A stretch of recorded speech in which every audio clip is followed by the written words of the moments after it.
എല്ലാ കൂട്ടുകാർക്കും ഓട്ടോമേഷൻ എഞ്ചിയുടെ മറ്റൊരു വീഡിയോയിലേക്ക് സ്വാഗതം.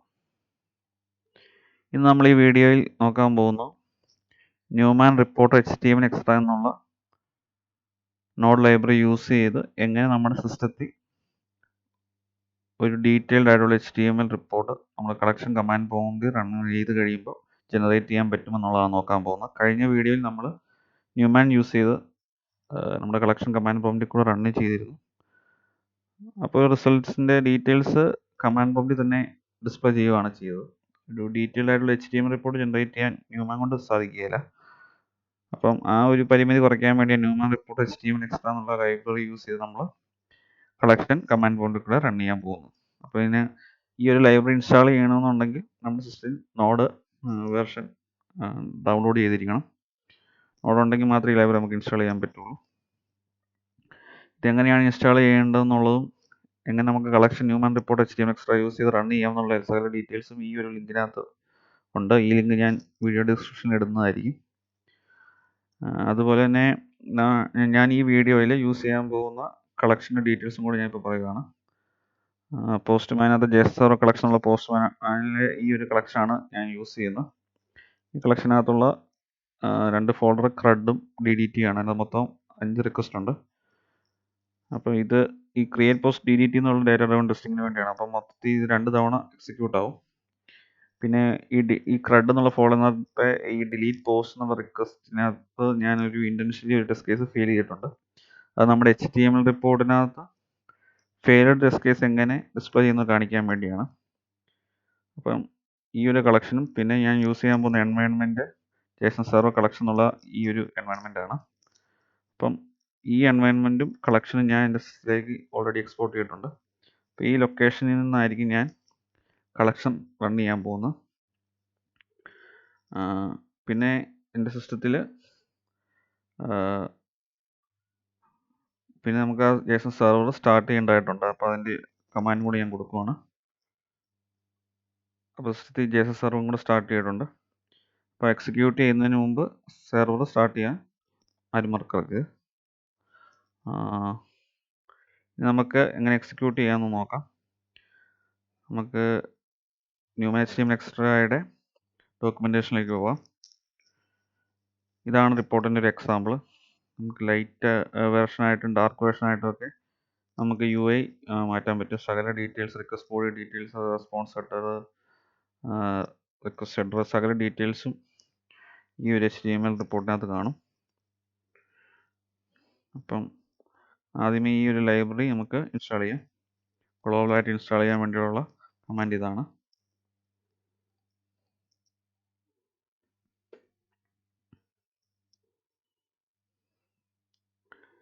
ഇത് ഇൻസ്റ്റാൾ ചെയ്യുന്ന സമയത്ത് നമുക്ക് എങ്ങനെ റിപ്പോർട്ട് ജനറേറ്റ് ചെയ്യുന്നത് നോക്കാം. യൂസേജിൻ്റെ സെക്ഷൻ ഉണ്ട് ഈ ഒരു ലിങ്കിനകത്ത്. ജസ്റ്റ് ന്യൂമാൻ റണ്ണെന്ന് പിന്നെ കളക്ഷൻ പാസ് ചെയ്യുക. നമ്മുടെ കേസിൽ കളക്ഷൻ പാസ് ചെയ്യണം, അതുപോലെ തന്നെ എൻവയൺമെൻറ്റ് പാസ് ചെയ്യണം, അതുപോലെ തന്നെ ഡാറ്റ ഡ്രൈവൺ ടെസ്റ്റിങ്ങിന് വേണ്ടിയുള്ള ടെസ്റ്റ് ഡേറ്റ പാസ് ചെയ്യണം. അതിനുശേഷം -r HTML-extra എന്നുള്ള ഈ കമാൻഡും കൂടെ പാസ് ചെയ്താൽ മാത്രം മതി. ഓട്ടോമാറ്റിക്കലി നമ്മുടെ ഫോൾഡറിൻ്റെ അകത്ത് ന്യൂമാൻ എന്നൊരു ഫോൾഡർ ജനറേറ്റ് ആകും. അതിൻ്റെ അകത്തായിരിക്കും റിപ്പോർട്ട് ഡിസ്പ്ലേ ചെയ്യാൻ പോകുന്നത്. ഇപ്പം നമ്മൾ ഈ ഫോൾഡർ നോക്കിക്കഴിഞ്ഞാൽ ന്യൂമാൻ എന്നൊരു ഫോൾഡർ ഇല്ല. പക്ഷെ നമ്മൾ ഈ കമാൻഡ് യൂസ് ചെയ്ത് റൺ ചെയ്ത് കഴിയുമ്പോൾ ന്യൂമാൻ എന്നൊരു ഫോൾഡർ ഓട്ടോമാറ്റിക്കലി ജനറേറ്റ് ആകും. നമുക്ക് ഇൻസ്റ്റാളേഷൻ കംപ്ലീറ്റ് ആയോ നോക്കാം. ഓക്കെ, ഇപ്പം ഇൻസ്റ്റാളേഷൻ കംപ്ലീറ്റ് ആയിട്ടുണ്ടെങ്കിൽ നമുക്ക് കളക്ഷൻ റൺ ചെയ്യാം.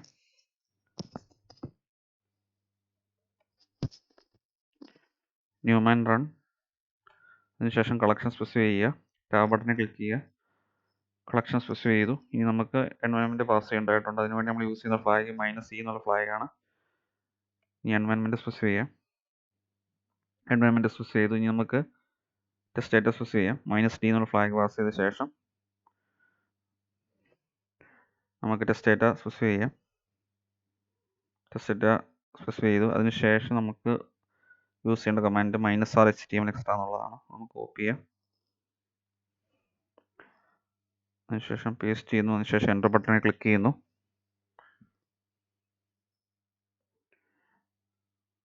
ഇപ്പം കളക്ഷൻ എക്സിക്യൂട്ട് ചെയ്തുകൊണ്ടിരിക്കുകയാണ് ബാക്ക്ഗ്രൗണ്ടിൽ. ഓക്കെ, ഇപ്പോൾ എക്സിക്യൂഷൻ കഴിഞ്ഞിട്ടുണ്ട്. ഇനി നമ്മളെ ഫോൾഡറിനകത്ത് നോക്കി കഴിയുമ്പോൾ ന്യൂമാ എന്നൊരു ഫോൾഡർ ഓട്ടോമാറ്റിക്കലി ജനറേറ്റ് ആയേക്കുന്നത് കാണാം.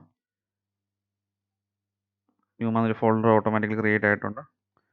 അതിൻ്റെ അകത്ത് നോക്കി കഴിയുമ്പോൾ കളക്ഷൻ്റെ പേരും ടൈം സ്റ്റാമ്പും കൂട്ടിയൊരു ഫയൽ നെയിം HTML ഫയൽ നമുക്ക് കാണാൻ പറ്റും. ഈ ഫയൽ ക്ലിക്ക് ചെയ്ത് കഴിയുമ്പോൾ കംപ്ലീറ്റ് ഡീറ്റെയിൽസ് നമുക്ക് കാണാൻ പറ്റും. സമ്മറി എന്നൊരു ടാബുണ്ട്, ടോട്ടൽ റിക്വസ്റ്റ് എന്നൊരു ടാബുണ്ട്, ഫെയിൽഡ് ടെസ്റ്റ് മാത്രം കാണുന്ന അങ്ങനെ ഒരു ടാബുണ്ട്. സ്ക്രിപ്റ്റ് ടെസ്റ്റ് ഞാൻ ഈ കളക്ഷനകത്ത് യൂസ് ചെയ്തിട്ടില്ല. പിന്നീടൊരു വീഡിയോയ്ക്കകത്ത് സ്ക്രിപ്റ്റ് ടെസ്റ്റും ഞാൻ കവർ ചെയ്യുന്നതായിരിക്കും. അപ്പോൾ സമ്മറിക്കകത്ത് കളക്ഷൻ്റെ പേര്, എൻവയോൺമെൻറ്റ് പേര്, മൊത്തം എത്ര സമയം എടുത്ത് എക്സിക്യൂട്ട് ആകാൻ, എത്ര ഡേറ്റ പാസ്സായി റിസീവ് ചെയ്തു, ആ ഓരോ റെസ്പോൺസിന് ആവറേജ് റെസ്പോൺസ് ടൈം, എത്ര റിക്വസ്റ്റ് ഉണ്ടായിരുന്നു, പ്രീ റിക്വസ്റ്റ് സ്ക്രിപ്റ്റ് ഉണ്ടായിരുന്നു, അങ്ങനെ സകല ഡീറ്റെയിൽസും ഈ ഒരു ടാബിനകത്ത് കാണാം. പിന്നെ ടോട്ടൽ റിക്വസ്റ്റ് ഒരു ടാബുണ്ട്. മൊത്തം 2 ഐറ്ററേഷൻ ഉള്ളതുകൊണ്ടാണ് 1, 2 ഫസ്റ്റ് ഐറ്ററേഷനിലെ റിസൾട്ട്, സെക്കൻഡ് ഐറ്ററേഷനിലെ റിസൾട്ട് നമുക്ക് കാണാം. ഫസ്റ്റ് ഐറ്ററേഷൻ നോക്കി കഴിയുമ്പോൾ അത് എക്സ്പാൻഡ് ചെയ്ത് കഴിയുമ്പോൾ മൊത്തം 4 റിക്വസ്റ്റ് ഉണ്ട്. അതിനകത്ത് ഡിലീറ്റ് പോസ്റ്റ് ഫെയിൽഡ് ആയതുകൊണ്ടാണ് ഇത് റെഡ് കളറിൽ കാണിക്കുന്നത്. ബാക്കിയെല്ലാം പാസ്സാണ് ഗ്രീൻ കളറിൽ കാണിക്കുന്നത്. അപ്പം ഇനി ഓരോ റിക്വസ്റ്റിൻ്റെ ഇൻഡിവിജ്വൽ റിക്വസ്റ്റിൻ്റെ ഡീറ്റെയിൽസ് കാണണമെങ്കിൽ ഇത് വീണ്ടും എക്സ്പാൻഡ് ചെയ്യുക. റിക്വസ്റ്റ് മെത്തേഡ് എന്തായിരുന്നു, റിക്വസ്റ്റ് URL എന്തായിരുന്നു, അങ്ങനെ സകല ഡീറ്റെയിൽസ് ഇതിനകത്തുണ്ട്. പിന്നെ റിക്വസ്റ്റ് ഹെഡറിൻ്റെ ഡീറ്റെയിൽസ്, റിക്വസ്റ്റ് ബോഡിയുടെ details, response address, response body, എന്തെങ്കിലും അസേർഷൻ ഉണ്ടായിരുന്നെങ്കിൽ അതിൻ്റെ ഡീറ്റെയിൽസ്, അങ്ങനെ സകല ഡീറ്റെയിൽസും ഇതിനകത്തുണ്ട്. അടുത്ത ഫോൾഡറിൽ റിക്വസ്റ്റിൻ്റെ ഡീറ്റെയിൽസ് കാണാം. ഇത് എക്സ്പാൻഡ് ചെയ്യുക.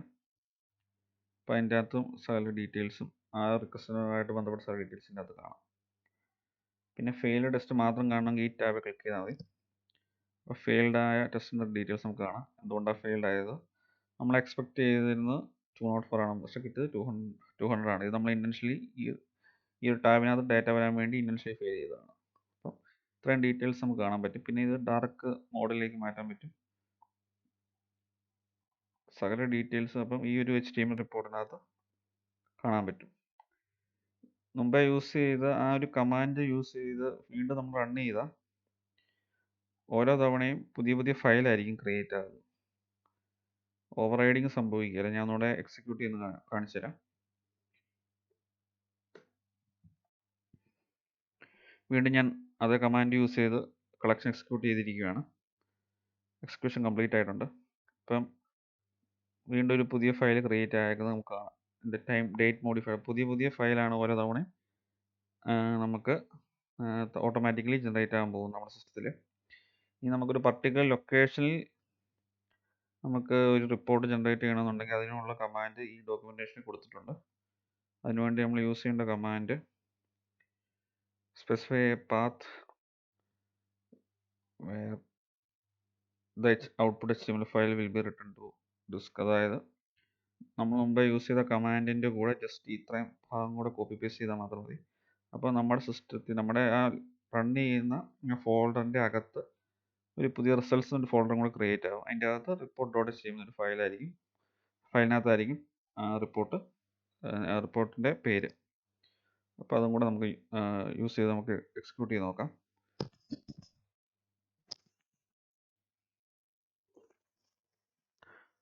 മുമ്പേ യൂസ് ചെയ്ത കമാൻഡ്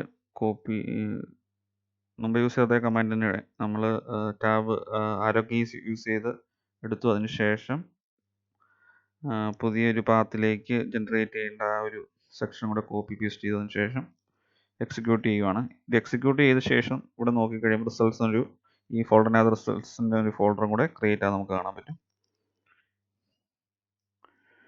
എക്സിക്യൂട്ട് ചെയ്യുവാണ്.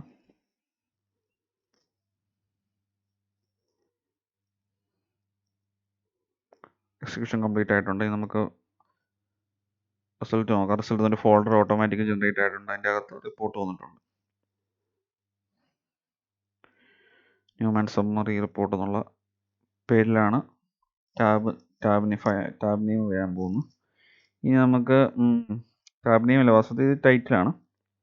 ന്യൂമാൻ സമ്മറി, ഈ ടൈറ്റിലൊക്കെ മാറ്റാനുള്ള ഓപ്ഷനുണ്ട്. ഇനി നമുക്ക് ഇതേ കമാൻഡ് വീണ്ടും എക്സിക്യൂട്ട് ചെയ്താലും പുതിയ ഫയലായിരിക്കുകയല്ല നമ്മൾ പാത്ത് ചെയ്ത് റൺ ചെയ്യുമ്പോൾ ക്രിയേറ്റ് ആകുന്നു. നേരത്തെ ഉണ്ടായിരുന്ന റിപ്പോർട്ട് ഓവർറൈഡ് ചെയ്യുകയാണ് സംഭവിക്കാൻ പോകുന്നത്. വീണ്ടും ഞാൻ ഒന്നുകൂടെ റൺ ചെയ്യുവാണ്. എക്സിക്യൂഷൻ നടന്നുകൊണ്ടിരിക്കുകയാണ്. എക്സിക്യൂഷൻ കഴിഞ്ഞു. നമ്മൾ വീണ്ടും ആ റിസൾട്ട്സ് എന്നുള്ള ഫോൾഡറിൽ പോയി കഴിഞ്ഞാൽ ഒരു ഫയൽ മാത്രമേ അതിനകത്ത് കാണാൻ പറ്റുള്ളൂ. പുതിയ ടൈം അനുസരിച്ചുള്ള ജസ്റ്റ് റിപ്പോർട്ട് എന്ന പേര് വന്നു. ജസ്റ്റ് ഓവർ റൈഡിങ് മാത്രമാണ് അവിടെ സംഭവിച്ചിരിക്കുന്നത്. ഇനി നമുക്ക് വേറെ പല ഓപ്ഷൻസ് ഉണ്ട്.